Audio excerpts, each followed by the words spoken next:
GAMERTYPE Originals. It's time for something brief. Do you like racing games? Do you like open world games in the vein of Assassin's Creed and Far Cry? Well, when you combine these two successful formulas, you get The Crew, a notoriously boring game from Ubisoft. The pitch is easy enough. You can drive the entirety of the United States from coast to coast. Now at first, I was thinking they had just ripped Google's map data and made a game out of it. But when I played it at E3, I realized it was a kind of abnormal caricature of America. That's fine, it's a big map. We'll talk about that more in a second. You play Alex, a hotshot racer helping his gang boss brother in Detroit. Naturally, your gang boss brother gets killed, and the FBI offers you a sweet deal to infiltrate your brother's gang and exact revenge in exchange for clearing your record. What it really means is you get phone calls from your handler after every mission as you slog through with your duplicitous Paul Walker-esque campaign. So anyway, that map. It's big. A trip from Seattle to Miami took 45 real-world minutes.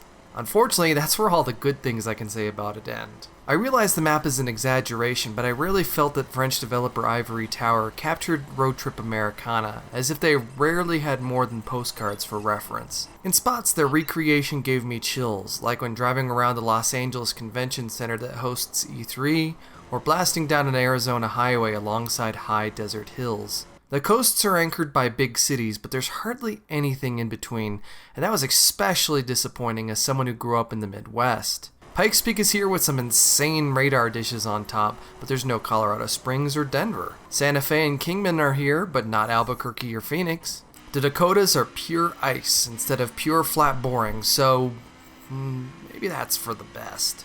The game seems to forget that most of the country is webbed by high-speed interstates at the most awkward moments, like when you transition to dirt roads in the south, or to a winding forested route between Las Vegas and Los Angeles. Also, what good are road signs if the game applies a motion blur as soon as it's close enough to be legible? The Crew works hard to impress. There's a ton of information on screen at all times, and results pages are littered with numbers and progress bars to make you feel like you're accomplishing something. In theory, there's a lot of stuff to do, but a lot of it is locked behind your experience level, which is locked behind the story campaign. Those story missions can be especially difficult with mandatory first place finishes in just about every single race.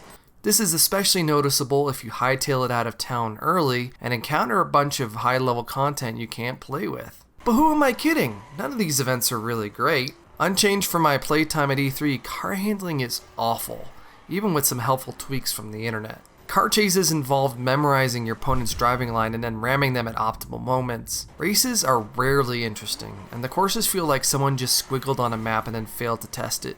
Do you know how many times I tried this race into Chicago, mastering every curve, only to be repeatedly beaten when I clipped some car and the home stretch is dense traffic? This game was free with Xbox's Games with Gold promotion a few months back, and while I'm happy I didn't gamble with my dollars beforehand, they made the clever decision to hide the more creative events behind the Horizon-themed Wild Run expansion you'll have to pay $25 for.